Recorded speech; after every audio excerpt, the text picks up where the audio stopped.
نحمده ونصلي ونسلم على رسوله الكريم أما بعد.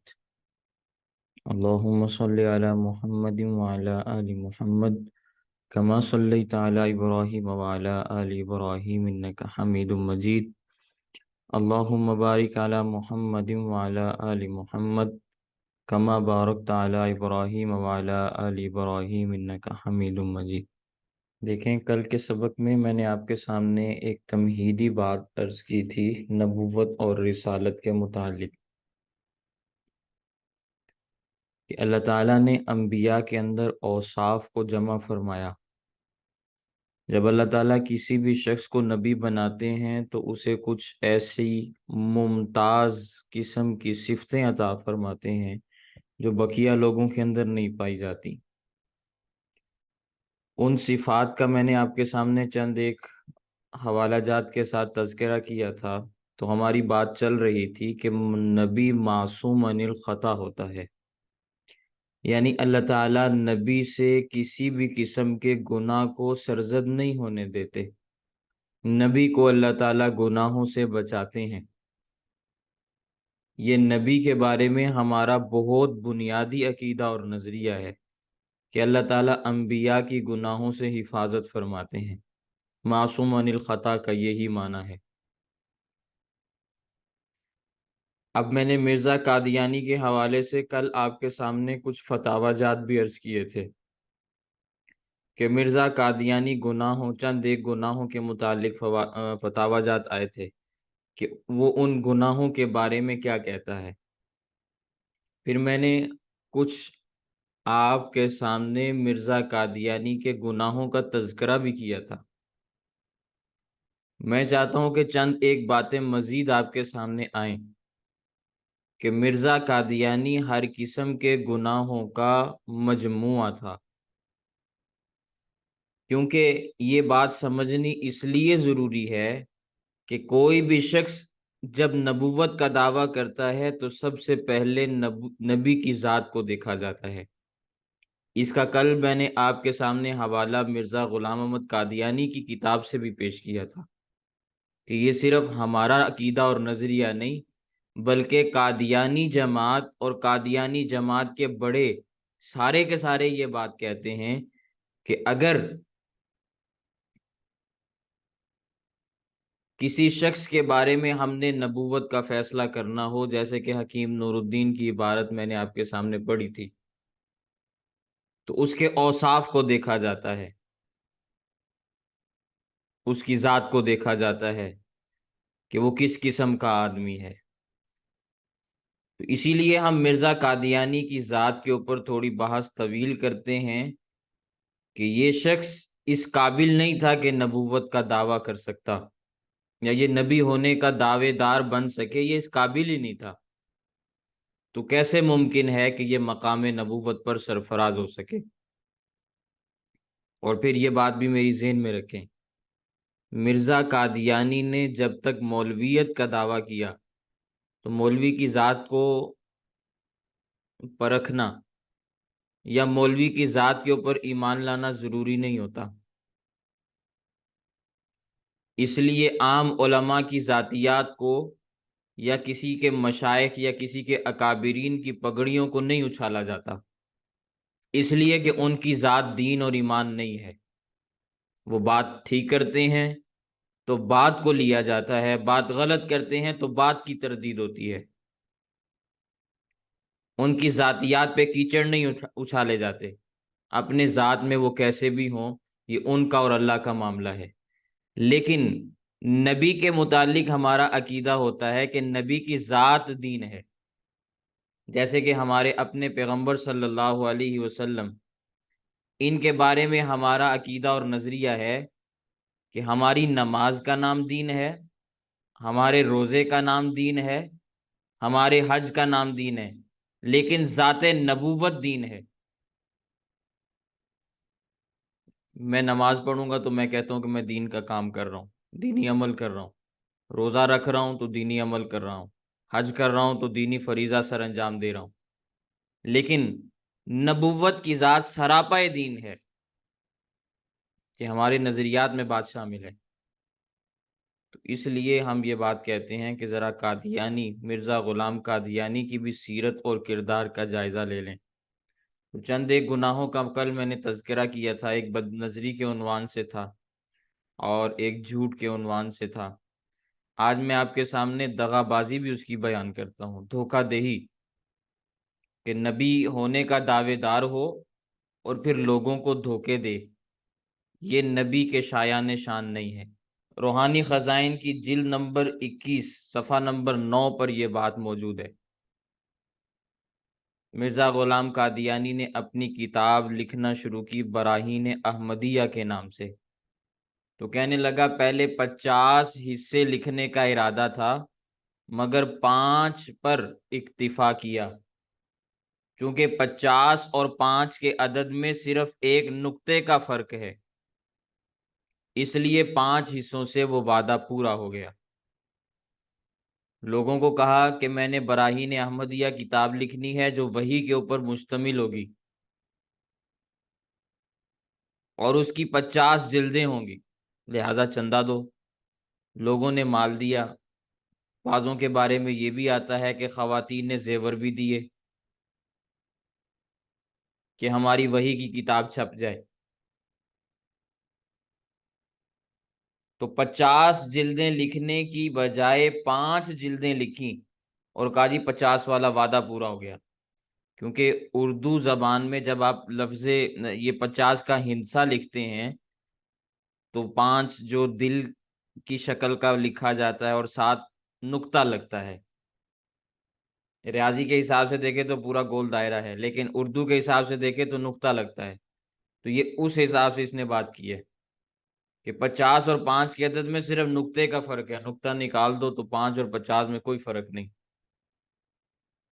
آپ اندازہ لگائیں کہ کسی نبی کے شایان شان یہ عمل ہو سکتا ہے کہ وہ امتیوں سے پیسے بٹورے، مال جمع کرے اس لیے کہ وحی کی کتاب شائع کرنی ہے اور اس کی 50 جلدیں شائع کرنی ہیں، اور پھر 5 جلدیں لکھنے کے بعد کہے کہ 50 والا وعدہ پورا ہو گیا۔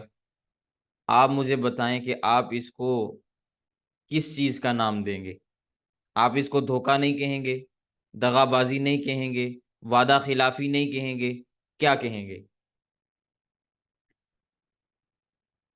تو اس سے یہ بات ثابت ہوتی ہے کہ مرزا غلام قادیانی ایک ایسا شخص تھا جو نبی ہونے کے کسی طرح بھی لائق نہیں تھا۔ پھر میں ایک اور بات آپ کے سامنے عرض کرنا چاہتا ہوں۔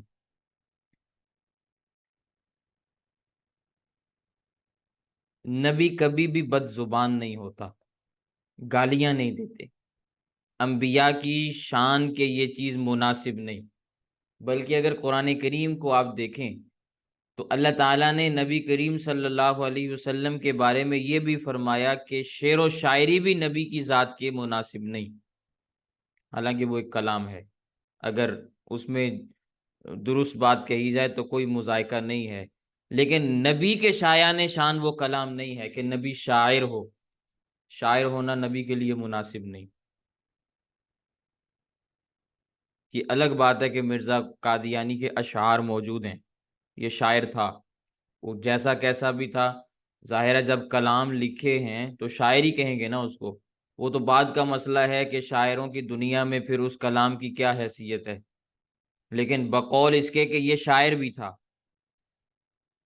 تو قرآن کریم میں تو اللہ نے کہا کہ اے نبی شعر و شاعری تمہارے مقام اور منصب کے مناسب نہیں، لیکن یہ کہتا ہے کہ میں شاعر ہوں، کلام کے مجموعے بھی چھپے ہوئے ہیں۔ یہ جو کل میں نے آپ کے سامنے شعر پڑھا تھا کہ میں انسان کی نفرت والی جگہ ہوں، وہ شعر اس کا اپنا ہے، جیسا کیسا بھی ہے، گندا ہے، مندہ ہے، جو بھی ہے، شعر تو اس کا ہے نا۔ تو نبی اشعار نہیں کہتے، اس کا شاعر ہونا اس بات کی علامت ہے کہ یہ نبی نہیں ہے۔ یہ خیر درمیان میں بات آئی تو میں نے عرض کر دی۔ میں یہ آپ کو سمجھانے لگا تھا کہ نبی بد زبان نہیں ہوتا، گالیاں نہیں دیتا، نبی کی شایان شان نہیں ہے کہ وہ گالیاں دیتا پھرے، اور یہ مرزا غلام احمد قادیانی نے بھی بات تسلیم کی ہے، روحانی خزائن کے اندر یہ بات موجود ہے کہ کسی کو گالی مت دو خواہ وہ تمہیں گالی دیتا ہو، یہ مرزے کا اپنا فتویٰ ہے۔ پھر دوسرا فتویٰ، گالیاں دینا بد زبانی کرنا شرافت والا طریقہ نہیں، یہ مرزا غلام قادیانی کا فتویٰ ہے۔ پھر ایک شعر بھی کہا، کہنے لگا گالیاں سن کر دعا دو، پاکے دکھ آرام دو۔ روحانی خزائن جلد 21 صفحہ 144 پر یہ بات موجود ہے۔ میں نے 3 فتاوی جات آپ کے سامنے پیش کیے کہ مرزا غلام احمد قادیانی کہتا ہے کہ بد زبانی اور گالیاں نہیں دینی چاہیے۔ اب آئیں ذرا، جس روحانی خزائن کے اندر یہ فتاوی جات موجود ہیں اسی روحانی خزائن کے اندر یہ بات بھی موجود ہے۔ تلک کتب ینظر الیہا کل مسلم بعین المحبت والمودۃ وینتفع من معارفها وَيَقْبِلُنِي وَيُصَدِّقُ دعوتی إِلَّا ذُرِّيَّةُ الْبَغَايَا الَّذِي خَتَمَ اللَّهُ عَلَى قُلُوبِهِمْ فَهُمْ لَا يَقْبَلُونَ۔ یہ مرزے کی وحی ہے۔ کہنے لگا میری ان کتابوں کو ہر مسلمان محبت کی نظر سے دیکھتا ہے اور ان کے علوم اور معارف سے فائدہ اٹھاتا ہے اور مجھے قبول کرتا ہے اور میرے دعوے کی تصدیق کرتا ہے، الا ذریۃ البغایا، مگر کنجریوں کی اولاد۔ یہ ہمارے لیے جملہ استعمال کیا ہے، جن کے دلوں پر اللہ نے مہر لگا دی وہ قبول نہیں کرتے۔ آپ مجھے بتائیں کہ کسی کو کنجری کی اولاد کہنا یہ گالی نہیں ہے، یہ بد زبانی نہیں ہے؟ چلیں آپ اس کو گالی نہ بھی کہیں، بد زبانی بھی نہیں کہیں گے، اس کی اپنی کتاب ہے جس کو اپنے ہاتھ سے لکھا، کوئی منسوب جملہ بھی نہیں ہے، تو آپ پھر خود بتائیں کہ مرزا قادیانی یہ کہتا تھا کہ گالیاں دینا بد زبانی کرنا شرافت والا طریقہ نہیں، تو مرزا قادیانی نے گالیاں دے کر بد زبانی کر کے شرافت والا طریقہ اپنایا؟ دوسرے لفظوں میں آپ یوں کہہ سکتے ہیں کہ مرزا قادیانی شریف انسان نہیں، اس لیے کہ گالیاں دیتا تھا، بد زبانیاں کرتا تھا۔ سمجھ میں آئی؟ روحانی خزائن کا حاشیہ دیکھ لیں۔ کہنے لگا اے بدذات فرقہ مولویان، تم کب تک حق چھپاؤ گے؟ بدذات، بدذات کو آپ گالی، میں تو گالی سمجھتا ہوں، آپ گالی نہ کہیں، کم از کم یہ بد زبانی تو ہے نا۔ کب وہ وقت آئے گا جب تم یہودیانہ خصلت چھوڑو گے؟ اے ظالم مولویو، تم پر افسوس کہ تم نے جس بے ایمانی کا پیالہ پیا وہی عوام کل انعام کو پلایا۔ عوام کل انعام، جانوروں کی طرح کی عوام۔ آپ اس کو گالی نہ کہیں، بد زبانی بھی نہیں کہیں گے؟ آپ بتائیں، اگر یہ گالی نہیں تو کیا بد زبانی بھی نہیں؟ میں اس کے علاوہ بھی فتاوی جات پیش کر سکتا ہوں۔ مرزا غلام احمد قادیانی کے 50 حوالہ جات ایسے موجود ہیں جس میں اس نے الف سے یا تک ایک ایک لفظ سے گالی دی ہے، ایک ایک لفظ سے گالی دی ہے، الف سے یا تک، اور ہمیں دی ہے، کسی اور کو نہیں دی، پوری امت مسلمہ کو دی ہے، نبی کریم صلی اللہ علیہ وسلم کی امتیوں کو دی ہے۔ تو آپ مجھے بتائیں کیا ایسا بد زبان قسم کا آدمی، بد تہذیب قسم کا آدمی نبی ہو سکتا ہے، رسول ہو سکتا ہے؟ نہ اپنی تحریرات کی روشنی میں نبی اور رسول مانا جا سکتا ہے اسے، اور نہ ہی ہمارے دین اور ہماری شریعت کے اعتبار سے اس کو نبی اور رسول تسلیم کیا جا سکتا ہے، اس لیے کہ نبی معصوم عن الخطا ہوتا ہے اور یہ شخص ایسا ہے کہ جس کے اندر ہر گناہ پایا جاتا ہے۔ کل کے سبق میں جو لوگ موجود نہیں وہ پچھلا سبق اگر سنیں گے تو ان کو بات سمجھ میں آئے گی کہ میں نے کن کن گناہوں کا تذکرہ کیا۔ سمجھ میں آئی میری بات؟ اب آتے ہیں اگلے موضوع کی طرف کہ اللہ تعالیٰ وقت کے نبی کو عقل سلیم عطا فرماتے ہیں، سلامتی والا دماغ عطا فرماتے ہیں۔ نبی کے لیے ضروری ہے کہ اس کی عقل سلامت رہے۔ اور مرزا قادیانی کے بارے میں نے بیماریوں کا کل کے سبق کے آغاز میں تذکرہ کیا تھا۔ اس نے جو یہ دعوے کیے وہ کس بنیاد پہ کیے، کس کس بیماری کی وجہ سے کیے، کل میں نے وہ تفصیل کے ساتھ بات آپ کے سامنے عرض کر دی۔ اس سے تو واضح طور پر یہ بات ثابت ہوگی کہ عقل سلیم اس کو نہیں حاصل ہی نہیں ہوئی۔ لیکن اگر پچھلے سبق کو آپ پیچھے چھوڑ دیں، آج کی بات کریں، تو ہمارا عقیدہ اور نظریہ ہے اللہ تعالیٰ وقت کے نبی کو عقل سلیم عطا کرتے ہیں۔ اب مرزا قادیانی کتنا عقل مند تھا، اس کے چند واقعات میں آپ کے سامنے پیش کرتا ہوں، آپ اندازہ لگا لیں۔ آپ نے خود ہی اندازہ لگانا ہے کہ عقل سلیم حاصل تھی یا نہیں تھی۔ سیرت المہدی میں یہ واقعہ موجود ہے۔ حضرت صاحب فرماتے ہیں ایک دفعہ بعض بچوں نے مجھے کہا کہ جاؤ گھر سے میٹھا لاؤ۔ میں گھر آیا، بغیر کسی کے پوچھے ایک برتن میں سے سفید بورا اپنی جیبوں میں بھر کے باہر لے گیا۔ راستے میں ایک مٹھی بھر کے منہ میں ڈال لی، بس کیا تھا، میرا دم رک گیا۔ بڑی تکلیف ہوئی کیونکہ وہ بورا میٹھا نہیں تھا بلکہ پیسا ہوا نمک تھا۔ اس عبارت کے اندر کئی چیزیں موجود ہیں۔ پہلی بات یہ کہ بچوں نے کیوں کہا کہ گھر سے جا کے میٹھا لے کے آؤ؟ ہمیں تو کوئی بچہ نہیں کہتا کہ گھر جاؤ جا کے چینی لے کے آؤ۔ کبھی آپ کو کسی نے کہا ہو تو بتائیں۔ اس کو کیوں کہا؟ کیونکہ یہ آدمی ہی اس قسم کا تھا، بچے بھی اس کے ساتھ مذاق کیا کرتے تھے۔ خیر چھوڑیں یہ بات، آگے چلیں۔ بغیر کسی کے پوچھے برتن میں سے سفید بورا اپنی جیبوں میں بھر کے لے گیا۔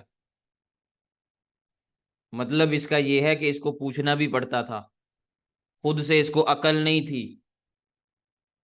چلیں یہ بات بھی چھوڑ دیں، اپنی جیبوں میں بھر کے لے گیا۔ کیا کوئی عقل مند آدمی چینی کو یوں جیب میں ڈال کے لے کے جاتا ہے؟ چلو نمک بھی تھا، جو بھی تھا، کبھی کوئی عقل مند آدمی آپ نے دیکھا کہ جو اپنی جیبوں کے اندر نمک یا چینی بھر کے باہر جا رہا ہو کہ بچوں میں نے بانٹنی ہے؟ اس قسم کی حرکت کوئی ہمارے معاشرے میں کرے، ہم کہتے ہیں یہ مجنوں ہے، پاگل ہے، دیوانہ ہے۔ یہی بات ثابت ہوتی ہے نا۔ پھر اگلی بات، اس کو یہ بھی نہیں پتا چلا کہ جب اس نے ہاتھ ڈالا، ہاتھ ڈال کے اندر سے چیز نکالی، تو چینی اور نمک کے اندر بڑا واضح فرق ہوتا ہے۔ اور یہ کوئی آج کا زمانہ نہیں ہے، پرانی بات ہے۔ اتنی پیسی ہوئی وہ جو چینی ہے وہ تو آج کے زمانے میں آئی ہے، اس زمانے میں تو اتنی باریک پیسی ہوئی چینی نہیں ہوا کرتی تھی۔ لیکن اگر مان بھی لیں کہ پیسی ہوئی تھی، پھر بھی چینی کے اندر اور نمک کے اندر بڑا فرق ہوتا ہے۔ جو شخص اس فرق کو نہ سمجھ سکے وہ شیطان کے الہام اور خدا کے الہام کو کیا سمجھ پائے گا؟ وہ وحی شیطانی اور وحی آسمانی کے اندر کیا فرق کر پائے گا؟ اس سے یہ بات ثابت ہوتی ہے کہ مرزا قادیانی غبی قسم کا آدمی تھا، اسے پتہ ہی نہیں تھا کسی چیز کا، اس کا دماغ ہی کام نہیں کرتا تھا، عقل ہی نہیں تھی اس میں، اس کے پاس سلامتی والا دماغ نہیں تھا۔ اس واقعے سے یہی بات ثابت ہوئی۔ چلیں اس کو بھی آپ چھوڑ دیں، آپ کے سامنے اور واقعہ پیش کر دیتے ہیں۔ اسی سیرت المہدی کے پہلے حصے کے اندر ایک اور واقعہ لکھا ہے کہ مرزا صاحب جوتی پہننے میں الٹے سیدھے کی پہچان نہ رکھتے تھے۔ آپ مجھے بتائیں، جو جوتی کے الٹے اور سیدھے حصے کی پہچان نہ کر سکے آپ اس کو کیا کہتے ہیں؟ جو آپ اپنے معاشرے میں کہتے ہیں وہی آپ اس کو بھی کہیں۔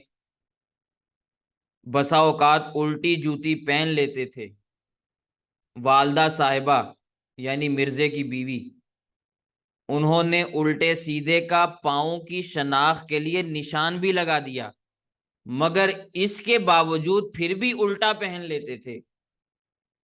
آپ اب اس کو کیا کہیں گے کہ اللہ نے اس کو سلامتی والا دماغ دیا؟ یہ تو بے ایمان دیوانہ تھا، پاگل تھا، اس کے پاس تو عقل کا کوئی ذرہ بھی موجود نہیں۔ ہمارے ہاں بچہ بھی سمجھ جاتا ہے کہ جوتی کو سیدھا پہننا ہے یا الٹا پہننا ہے۔ ہمارے ہاں چھوٹے چھوٹے بچے سمجھ جاتے ہیں، جو چند چند سالوں کے ہوتے ہیں، وہ یہ سمجھ جاتے ہیں کہ سیدھا پاؤں کون سا ہے، الٹا پاؤں کون سا ہے، جوتی کا کون سا حصہ کیسے پہنا جاتا ہے۔ لیکن عقل ہوتی اس کے پاس تو اس کو پتا ہوتا نا کہ بچے ہو گئے، شادی ہو گئی، بیوی پاس آ گئی، اور بیوی بتا رہی ہے، نشان لگا کے دے رہی ہے کہ یہ سیدھا ہے یہ الٹا ہے۔ آپ اس کو عقل سلیم مان سکتے ہیں؟ سلامتی والا دماغ آپ اس کے لیے تسلیم کر سکتے ہیں؟ تو نبوت اس کے لیے کیسے مانیں گے؟ چلیں اس کو بھی چھوڑ دیں، ہم ایک اور واقعہ پیش کر دیتے ہیں۔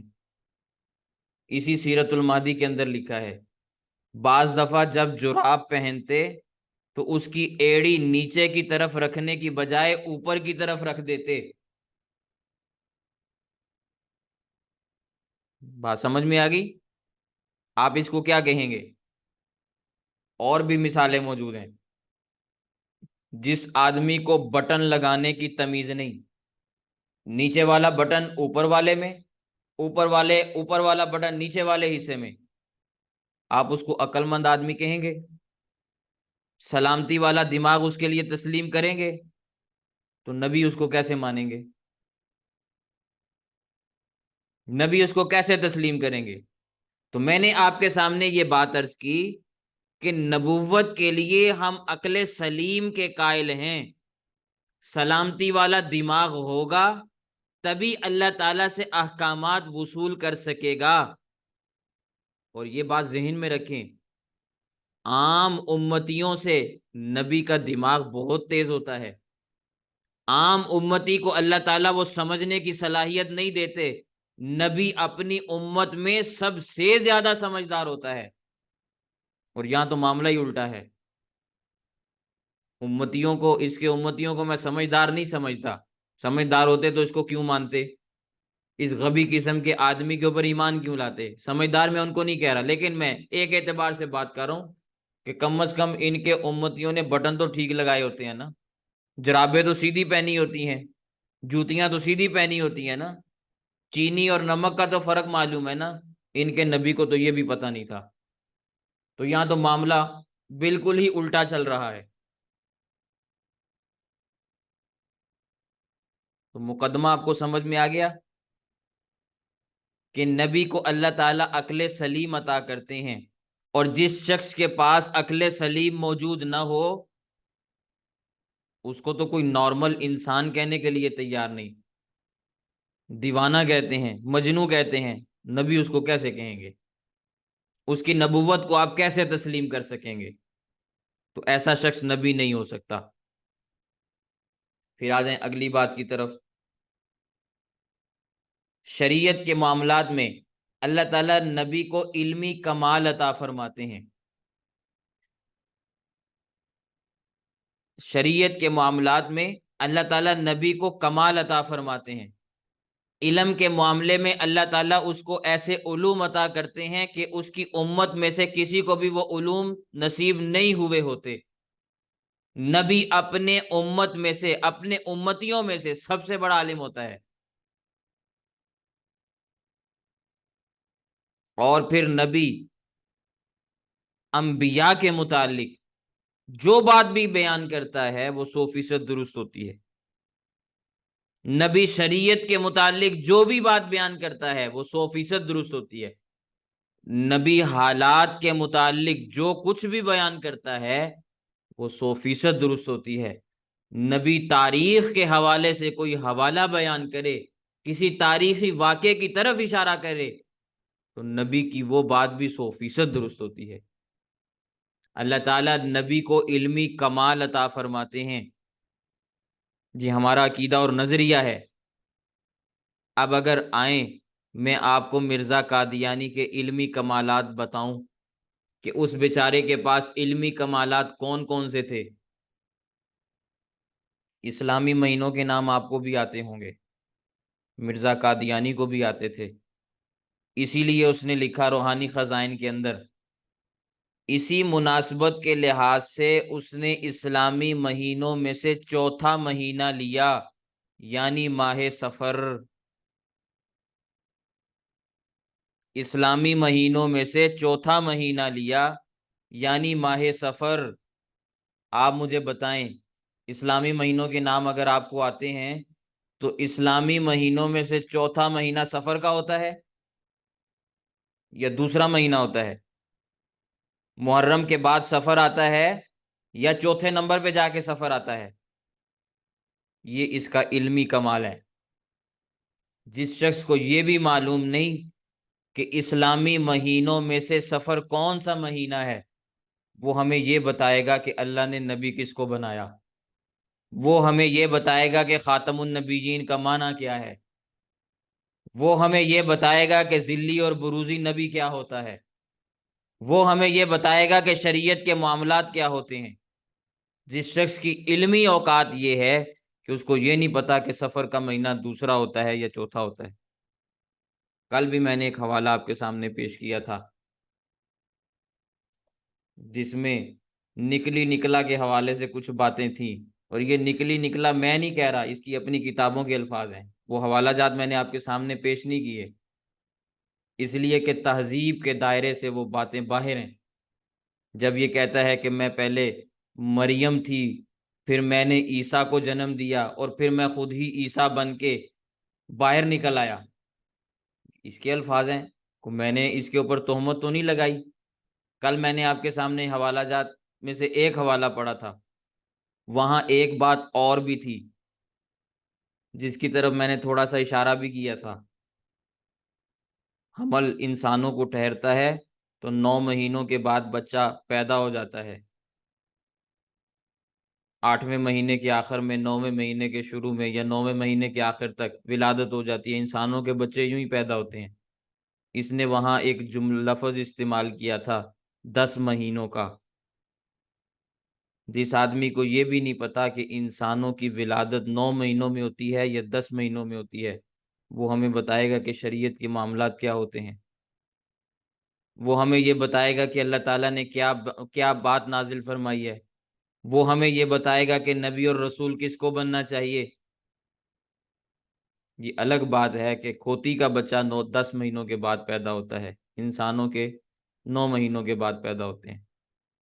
9ویں مہینے میں انسان کا بچہ پیدا ہو جاتا ہے، 10ویں مہینے میں جو چلا جائے وہ گدھے کا بچہ تو ہوتا ہے، گدھی کے پیٹ سے تو پیدا ہوتا ہے، انسان کا بچہ نہیں ہوتا۔ آپ تحقیق کر کے دیکھ لیں، حیات الحیوان کھول لیں، وہاں پہ واضح طور پر لکھا ہے کہ گدھی کی ہاں ولادت 10 مہینوں کے بعد ہوتی ہے۔ یہ اس کی علمی اوقات ہے۔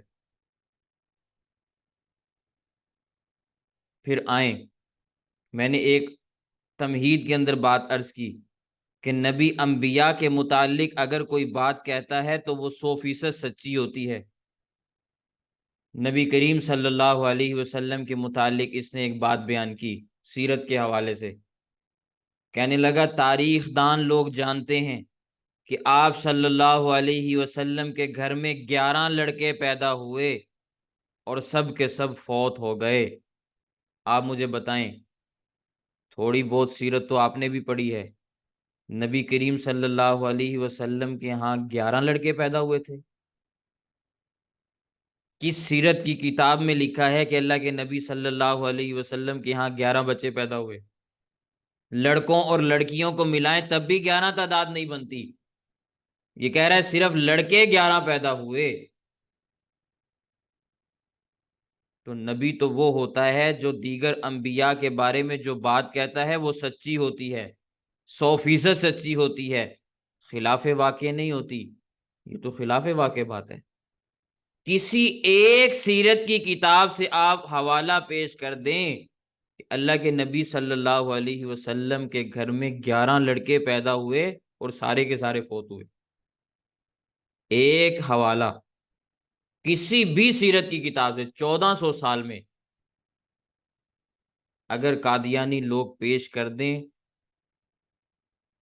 تو ہم ان کی نبوت کے اوپر ایمان لانے کے لیے تیار ہیں، لیکن اگر یہ پیش نہ کر سکیں اور پیش کر سکتے بھی نہیں تو پھر ہم اس کو نبی اور رسول ماننے کے لیے تیار نہیں، اس لیے کہ اس کے پاس علمی کمال تو کیا ہونا، علم ہی نہیں ہے، اس کی کوئی بات بھی سچی نہیں۔ پھر دیکھیں اللہ کے نبی صلی اللہ علیہ وسلم کے متعلق ایک اور بات اس نے لکھی، کہنے لگا تاریخ کو دیکھو کہ حضرت صلی اللہ علیہ وسلم وہی ایک یتیم لڑکا تھا جس کا باپ پیدائش سے چند دن بعد ہی فوت ہو گیا اور ماں صرف چند ماہ کا بچہ چھوڑ کر مر گئی۔ ایک تو الفاظ کا چناؤ دیکھیں، آپ الفاظ کا چناؤ دیکھیں نبی کریم صلی اللہ علیہ وسلم کے لیے، جن جن کے بارے میں اس کا اپنا نظریہ یہ ہے کہ انہوں نے اس کے اوپر مہر لگائی تو یہ نبی بنا، وہ مہر نہ لگاتے تو یہ نبی نہ بنتا، اس کا اپنا نظریہ ہے۔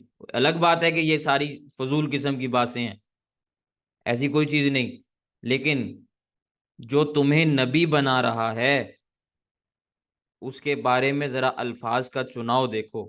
وہی ایک یتیم لڑکا تھا جس کا باپ پیدائش سے چند دن بعد ہی فوت ہو گیا اور ماں صرف چند ماہ کا بچہ چھوڑ کر مر گئی۔ نبوت کے والدین کے متعلق اپنی زبان دیکھو،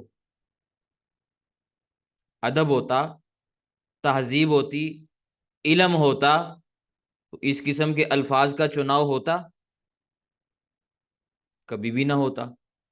دوسری بات، آپ مجھے بتائیں سیرت کی کس کتاب میں لکھا ہے کہ حضرت عبداللہ نبی کریم صلی اللہ علیہ وسلم کے والد گرامی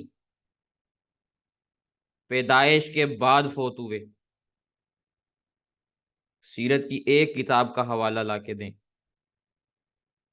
کہ حضرت عبداللہ کی وفات نبی کریم صلی اللہ علیہ وسلم کی ولادت کے بعد ہوئی ہو، سیرت کی ایک کتاب کا حوالہ۔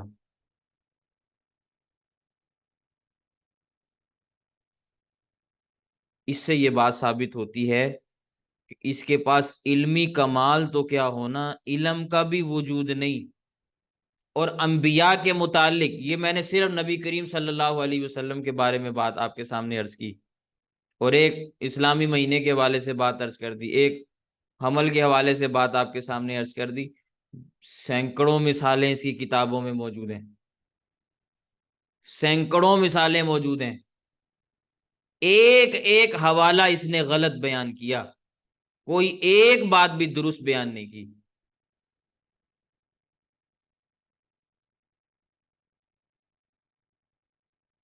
تو آپ اسے نبی اور رسول کیسے تسلیم کر لیں گے؟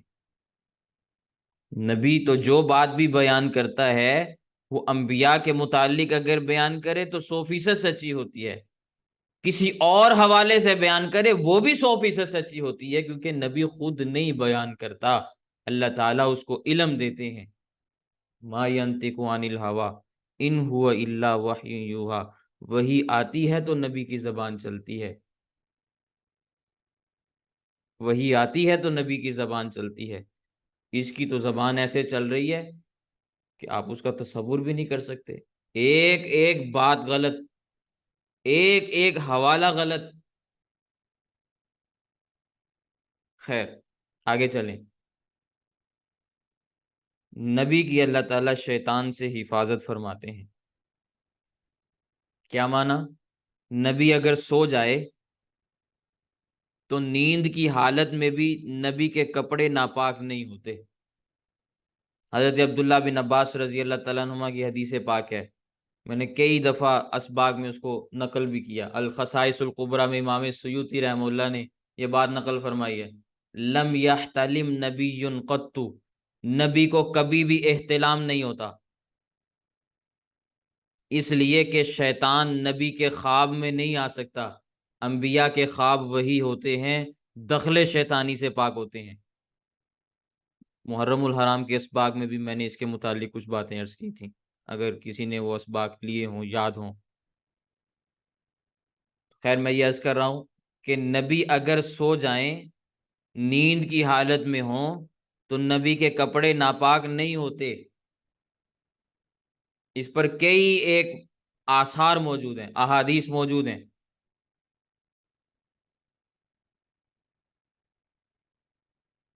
اور یہ بات مرزا قادیانی نے بھی تسلیم کی اپنی کتاب سیرت المہدی کے پہلے حصے کے اندر، اس نے یہ بات بیان کی کہ کسی نے حضرت صاحب سے پوچھا کیا انبیاء کو احتلام ہوتا ہے؟ تو حضرت نے کہا چونکہ انبیاء سوتے جاگتے پاکیزہ خیالوں کے سوا کچھ نہیں رکھتے اور ناپاک خیالوں کو دل میں نہیں آنے دیتے، اس لیے خواب میں بھی ان کو احتلام نہیں ہوتا۔ اتنی بات تو اس نے تسلیم کر لی کہ نبی کو احتلام نہیں ہوتا، البتہ جو تمہید اس نے باندھی وہ ساری کی ساری غلط ہے، وہ ساری کی ساری غلط ہے۔ کیوں غلط ہے؟ کہ انبیاء سوتے جاگتے پاکیزہ خیالوں کے سوا کچھ نہیں رکھتے، ناپاک خیالوں کو دل میں نہیں آنے دیتے، یہ انبیاء کے بس کی بات نہیں، اللہ تعالیٰ آنے ہی نہیں دیتے، اللہ تعالیٰ آنے ہی نہیں دیتے، اس لیے کہ نبی معصوم عن الخطا ہوتا ہے، اللہ خود نبی کو گناہ سے بچاتے ہیں۔ نبی کے ذمے ہے ہی نہیں کہ وہ اپنے آپ کو ناپاک خیالوں سے محفوظ رکھے۔ تمہید باندھی وہ ساری کی ساری غلط، نتیجہ جو نکالا وہ درست ہے، اس کو ہم مانتے ہیں، اس پر میں نے اپنی حدیث پاک بھی آپ کے سامنے بیان کی۔ اب اگر آئیں مرزا قادیانی کے عمل کو دیکھیں، اس کی سیرت کا جائزہ لے لیں، تو اسی سیرت المہدی کے تیسرے حصے میں یہ بات لکھی ہے، حضرت صاحب کے خادم خاص میاں حامد علی کی روایت ہے کہ ایک سفر میں حضرت کو احتلام ہوا۔ اب آپ بتائیں، احتلام کا ہونا ایک تو یہ ویسے ہی نبوت کے منافی ہے، لم یحتلم نبی قط، نبیوں کو احتلام ہوتا ہی نہیں، اس کو احتلام کا ہو جانا اس کی نبوت کو ختم کر دینے کے لیے کافی ہے، پہلی بات یہ۔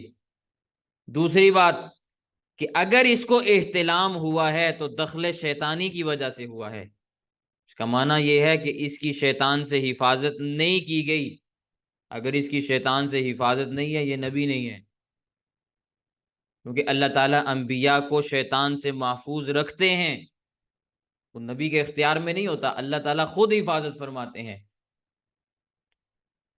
اگر اس کی اس رات حفاظت نہیں ہوئی تو یا تو اللہ تعالیٰ پہ اعتراض لازم آئے گا کہ نعوذ باللہ من ذالک، اللہ تعالیٰ غافل ہو گئے اور اس کے اوپر شیطان غالب آ گیا،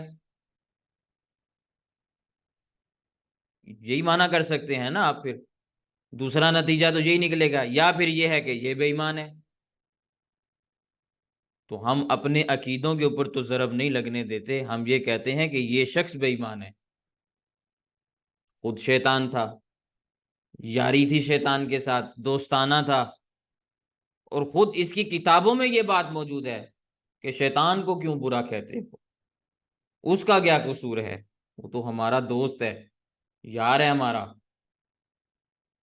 تو جن کا شیطان یار ہو تو ظاہر ہے پھر ان کے پاس خواب میں بھی آئے گا، تو شیطان سے حفاظت ان کی کیوں ہوگی، سوال یہ پیدا ہوتا ہے، تو پھر ہم نبی بھی اس کو کیوں تسلیم کریں گے؟ بات سمجھ میں آ گئی؟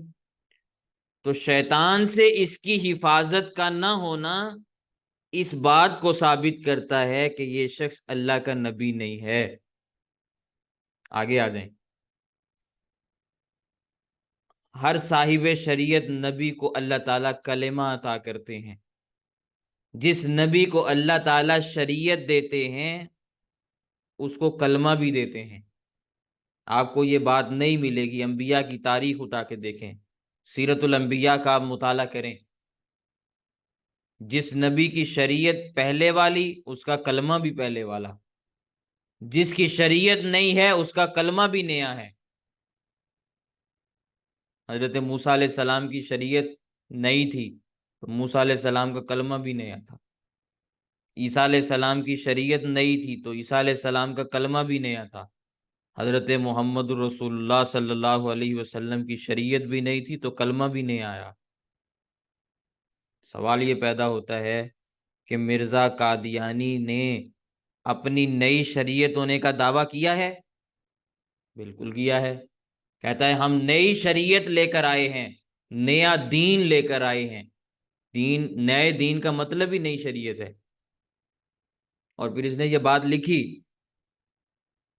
کہ میری شریعت کے بعض احکام ایسے ہیں جو دین محمدی کے لیے ناسخ ہیں، یعنی میری شریعت نے دین محمدی کو منسوخ کر دیا۔ پہلے بعض احکامات کا تذکرہ، پھر کلیتاً کہہ دیا کہ میری شریعت کے ہوتے ہوئے نبی کریم صلی اللہ علیہ وسلم کے دین اور شریعت کی کوئی حیثیت نہیں، نعوذ باللہ من ذالک۔ سوال یہ پیدا ہوتا ہے کہ جب شریعت نہیں آئی تھی تو کلمہ بھی نیا آنا چاہیے تھا، تو پھر تم لا الہ الا اللہ محمد رسول اللہ کیوں پڑھتے ہو؟ تمہارا کلمہ کیوں نیا نہیں آیا؟ قادیانی آج یہی کلمہ پڑھ کے دھوکہ دیتے ہیں نا، یہی کہتے ہیں نا مسلمانوں کو کہ ہم کلمہ یہ پڑھتے ہیں، ہم نمازیں پڑھتے ہیں، ہم کعبے کی طرف منہ کر کے کھڑے ہوتے ہیں، ہم روزے رکھتے ہیں، ہم حج کرتے ہیں، تم ہمیں پھر بھی مسلمان کیوں نہیں کہتے؟ آج اگر کسی شخص کو کہا جائے تم قادیانی ہو، وہ کہتا ہے نہیں میں تو قادیانی نہیں، میں کلمہ پڑھتا ہوں لا الہ الا اللہ محمد رسول اللہ۔ یہ کیا مذاق کیا تم نے؟ تمہارا تو کلمہ ہی یہی ہے، تمہارے نبی نے لکھا ہے کہ ہمارا یہی کلمہ ہے۔ پہلی بات تو یہ، تمہارے نبی کی شریعت، تمہارے نبی کا دین اور تمہارے نبی کی نبوت اسی وقت ختم ہو گئی جب تم نے کلمہ دوسرے نبی کا لیا، شریعت اپنی لے کر آئے، کلمہ کسی اور کا لیا، تو نبوت تو اسی وقت ختم ہو گئی۔ لیکن اگر بالفرض والمحال آپ نے کلمہ لے بھی لیا تو پھر آج مسلمانوں کو یہ کہہ کے کیوں دھوکہ دیتے ہو کہ ہم کلمہ تمہارے والا پڑھتے ہیں اور تمہارے نبی کے اوپر ایمان لاتے ہیں؟ ہم تمہارے خلاف نہیں ہیں، ہم مسلمان ہیں، اس لیے کہ ہم لا الہ الا اللہ محمد رسول اللہ پڑھتے ہیں۔ یہ بات یاد رکھیں، مرزا قادیانی اور اس کے متبعین کا اپنا کوئی کلمہ نہیں ہے، شریعت نئی ہونے کا دعویٰ کیا ہے، کلمہ نیا نہیں لائے۔ کلمے کا نیا نہ لانا اس بات کی دلیل ہے، اور شریعت کا نیا لے کر آنا اس بات کی دلیل ہے کہ یہ شخص نبی اور رسول نہیں ہے۔ اگر یہ صاحب شریعت نبی ہوتا، اس کا کلمہ بھی نیا ہوتا۔ سمجھ میں آگی بات؟ آگے آئیں۔ نبوت کی وحی کی زبان، ہر نبی کے اوپر آنے والی وحی اس نبی کی قومی زبان میں نازل ہوتی ہے، اس نبی کی قوم کی جو زبان ہے اسی میں اللہ تعالیٰ وحی کو نازل فرماتے ہیں۔ ہر نبی کے ساتھ یہی معاملہ ہے۔ نبی کریم صلی اللہ علیہ وسلم پر وحی آسمان سے نازل ہوئی تو عربی زبان میں نازل ہوئی، اس لیے کہ نبی کریم صلی اللہ علیہ وسلم عربوں کے اندر نبی بن کے تشریف لائے۔ نبی پوری امت کے لیے تھے، پوری دنیا کے لیے تھے، پوری کائنات کے لیے، لیکن قومی زبان عربی تھی، اس لیے قرآن کریم بھی عربی زبان میں نازل ہوا۔ اسی طرح تورات اور انجیل ان انبیاء کی قومی زبانوں میں نازل ہوئی۔ لیکن مرزا قادیانی پر آنے والی وحی کتنی زبانوں میں نازل ہوئی میں بتاتا ہوں۔ نمبر 1 عربی، نمبر 2 فارسی، number 3 Urdu, number 4 Punjabi, number 5 English, number 6 Sanskrit, number 7 عبرانی، نمبر 8 ہندی، اور نمبر 9 مبہم قسم کی وحی جس کی کوئی زبان ہی کوئی نہیں۔ اب آپ بتائیں کہ نبی کے اوپر آنے والی وحی تو نبی کی قومی زبان میں ہوتی ہے، اس کی قومی زبان میں وحی کا آنا یہ نبی کے نبی ہونے کی دلیل ہوتی ہے۔ تو جس آدمی کی وحی کی زبان ہی کوئی نہیں، یا نبی کی وحی کی بے شمار زبانیں ہیں، آپ اس کو نبی کیسے تسلیم کریں گے؟ کیسے نبی اس کو مان لیں گے؟ تو مرزا قادیانی کی وحی کا اتنی ساری زبانوں میں ہونا اس کی فضیلت کی دلیل نہیں ہے کہ اتنی زبانوں کے اندر وحی آئی، یہ اس کے نبوت کے باطل ہونے کی دلیل ہے۔ اس لیے کہ اللہ تعالیٰ کا ضابطہ اور رسول ہے کہ اللہ جس آدمی کو مقام نبوت کے لیے سرفراز فرماتے ہیں، جس آدمی کو اللہ تعالیٰ مقام نبوت کے لیے چنتے ہیں، اسی نبی کی قوم کی زبان میں اللہ تعالیٰ وحی کو نازل فرماتے ہیں۔ اس کی قومی زبان پنجابی تھی، پنجابی میں وحی آنی چاہیے تھی، آئی ہے پنجابی میں وحی شیطان کی جانب سے، لیکن اس کے چند ایک الفاظ اور نمونے ہیں۔ کل میں نے کچھ آپ کے سامنے بات بیان بھی کی تھی۔ خیر، یہ میں نے آپ کے سامنے نبوت کے اوصاف کا تذکرہ کیا کہ ہم اگر کسی کو نبی مانتے ہیں تو کن کن اوصاف کے ساتھ نبی اس کو تسلیم کرتے ہیں، اور پھر میں نے مرزا قادیانی کی سیرت کا ذرا جائزہ لیا کہ وہ چیزیں مرزا قادیانی کے اندر پائی جاتی ہیں یا نہیں پائی جاتی، تو ہمارے سامنے یہ بات واضح ہوئی کہ مرزا قادیانی کے اندر ان باتوں میں سے 0.00001% بھی کوئی بات نہیں پائی جاتی۔ 1% کسی نے کیا کہنا، 0% بھی کوئی بات نہیں پائی جاتی، یعنی نبوت کے اوصاف میں سے ایک وصف بھی اس کے اندر نہیں پایا جاتا، ہم اس کو نبی کیسے مانیں؟ اس لیے آج بھی مرزا قادیانی کے متبعین سے ہم یہ درخواست کرتے ہیں کہ اپنے نبی کی تعلیمات کو اس کی کتابوں میں جا کے پڑھو، اپنے نبی کی کتابیں اٹھاؤ، ذرا جا کے ان کا مطالعہ کرو۔ اور یہ بات تاریخی گواہی کے طور پر میں آپ کے سامنے عرض کرنے لگا ہوں، جس بھی آدمی نے مرزا قادیانی کی کتابوں کا مطالعہ کیا ہے وہ پھر قادیانی نہیں رہا، وہ قادیانیت پہ لعنت بھیج کر مسلمان ہوا ہے۔ جس بھی آدمی نے مرزا قادیانی کی کتابوں کا مطالعہ کیا، الا یہ کہ اللہ تعالیٰ اس کے دل کے اوپر مہر نہ لگا دے۔